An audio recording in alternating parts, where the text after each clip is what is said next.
Okay, I'm back. I'm sure everyone who listens to this podcast remembers Robert Reich, right? He was Bill Clinton's labor secretary. He is an outspoken, I would like to think he's probably a democratic socialist, but he doesn't make that claim. He is a progressive Democrat. He believes in, well, he believes in equal justice, equal protection, equal opportunity for everybody in this country. I like Robert Reich. I like what he writes, and he writes a lot now. And what I'm going to share with you is a piece he wrote for The Guardian of the UK.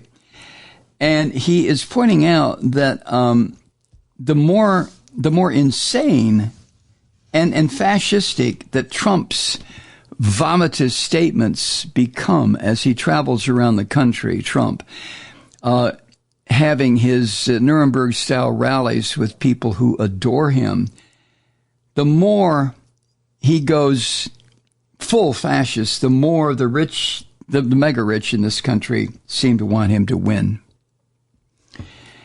And as Reich points out, an ever greater proportion of this country's total wealth, as we know, this goes to the top 1%, and to put it even a more finer point on it, to the top 1/10 of 1%. And yes, it's not surprising that all of this wealth is one of the major reasons of the corruption of U.S. politics.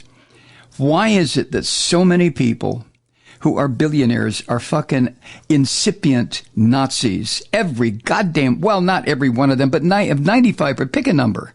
A huge majority of these right-wing bastards. And of course, the answer to that is that's the way it's always been.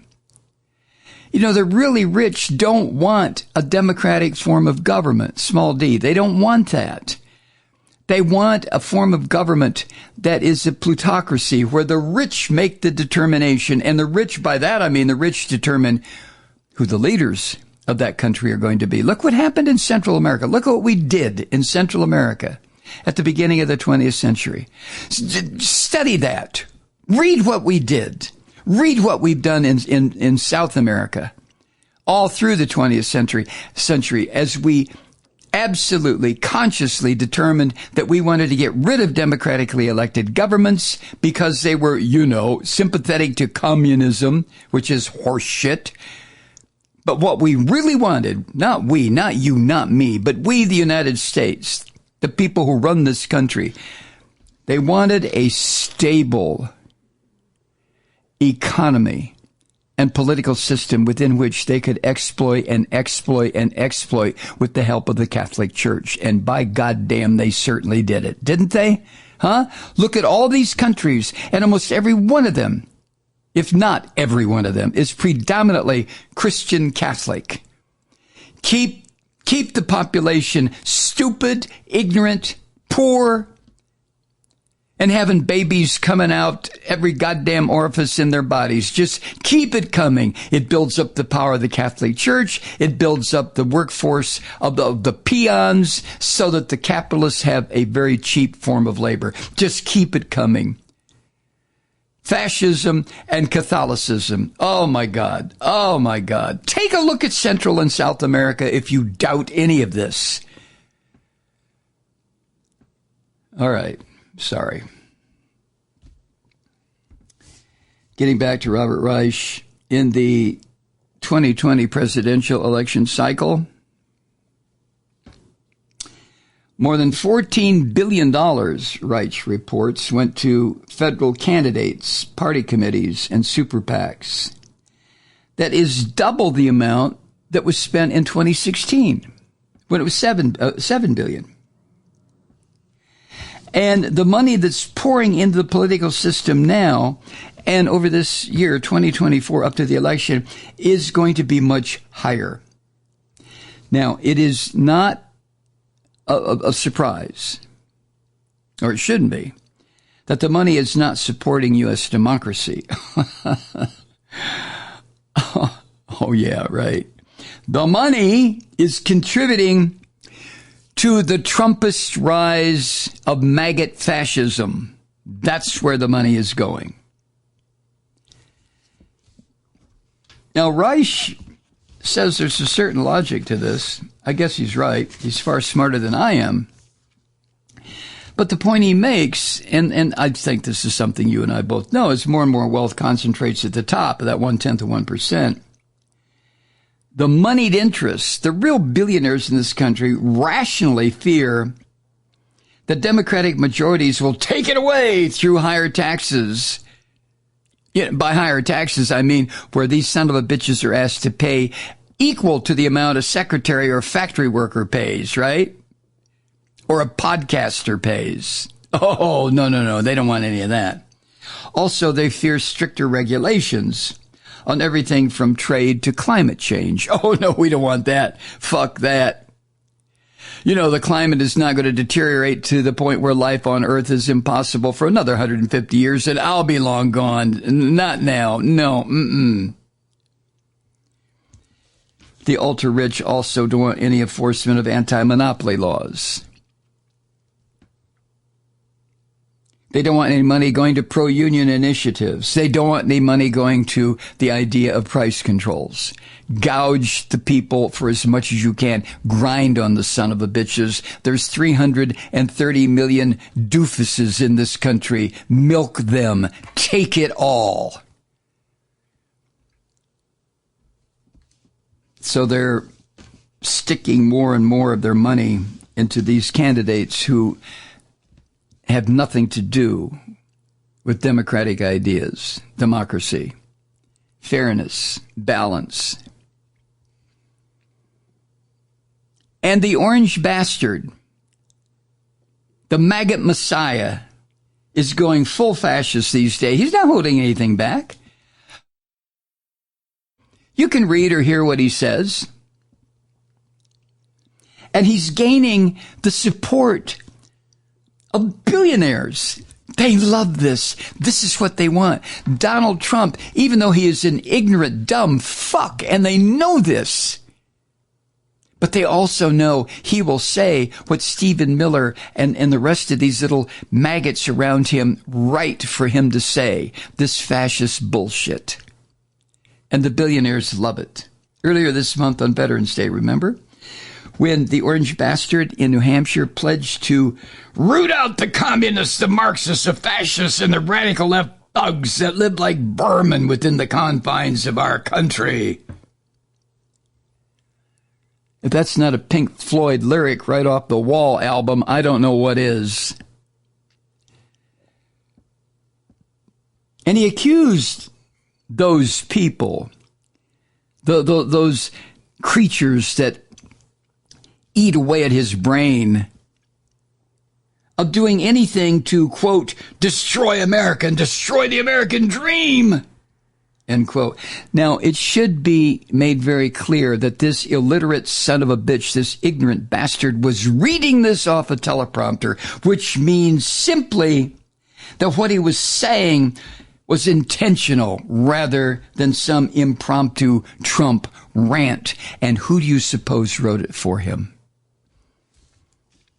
I'd be willing to bet goddamn near anything that I know who wrote it for him. Steve Bannon and this little prick Miller, Stephen Miller. Those two, one a fascist Jew and one a fascist Christian. Trump can't write. Trump can barely fucking read. He is the perfect front man for fascism in this country. Somebody like Trump would have been devoured in fascistic Italy or Germany. Not to give Mussolini or Hitler any credit for having clear thoughts and minds. They were sick and murderous. But they were educated. Trump is not educated. Trump is a fucking bum. And days before that little speech in New Hampshire, he claimed that undocumented immigrants were, quote, poisoning the blood of our country, end quote. And as I pointed out then, I know you're probably getting tired of hearing this, but it needs to be repeated over and over again. That is right out of Mein Kampf. That is right out of the Hitler fascist playbook. That's the terms used that were used against the Jews in Germany and Eastern Europe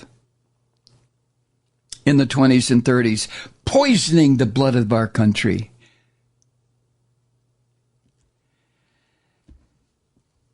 And then his statement that he was planning on rounding up millions of undocumented immigrants to put them into camps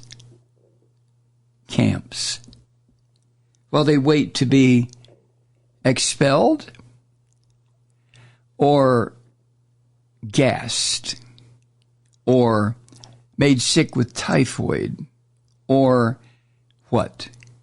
Camps. I've mentioned this before.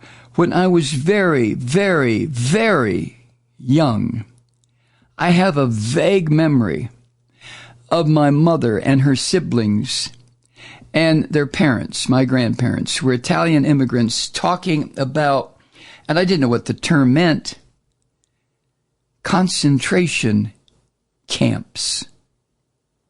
Camps. That's how they started out.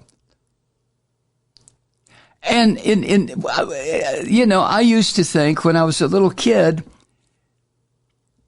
and it was after the war was over, after World War II was over, but the term was still being used.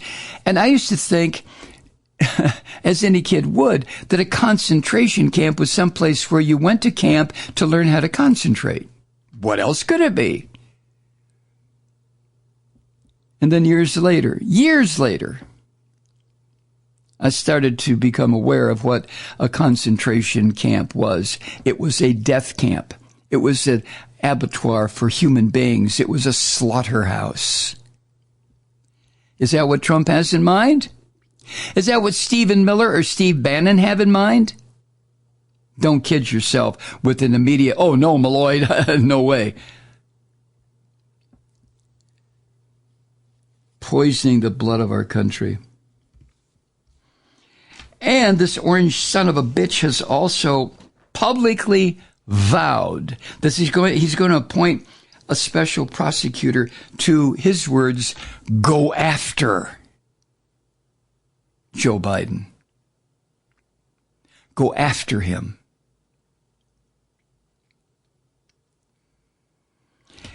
And I know I've said all this before, but it just needs to be repeated over and over again. He also has told some of his filthy inner circle, these people very similar to the Nazi high command, that he is going to use his Justice Department when he is elected president again to investigate people who have criticized him. Investigate people who have criticized him. What the fuck does that mean? Investigate my ass. It means round up. Arrest. If you want a model for this, look at Putin and Russia. Look what happens in that country now. And for the past 15, 18, 20 years, ever since this rotten Nazi fuck Vladimir Putin has been in office. You want to know what Trump's going to do? Take a look at Putin. You criticize Putin in that godforsaken country, you will either wind up falling out of a window 7 stories up someplace, or in prison, or shot dead in the hallway of your apartment building, or disappeared, or poisoned, or your plane blown out of the sky. You want a template for what Trump has in mind? Look to Vladimir Putin, where it concerns his enemies, the number of which is getting smaller and smaller and smaller. Hi, Truth Seekers. Mike Malloy here. You know, the Progressive Voices Network brings you commercial-free commentary from today's leading progressive radio hosts and pundits, like me, Mike Malloy, 24 hours a day. I'm not your typical old guy from the 80s or the 90s talk radio host, and Progressive Voices is not your typical talk radio network. It's a listener-supported nonprofit with no corporate control whatsoever over our broadcast. So hosts like me, Mike Malloy, are free to rant and scream and carry on about whatever we like. We're often controversial, but we're never boring. Weeknights, 9 p.m. in the East, 6 p.m. in the West on the Progressive Voices Network. Always progressive, always on. I'm Mike Malloy. Keep it lit.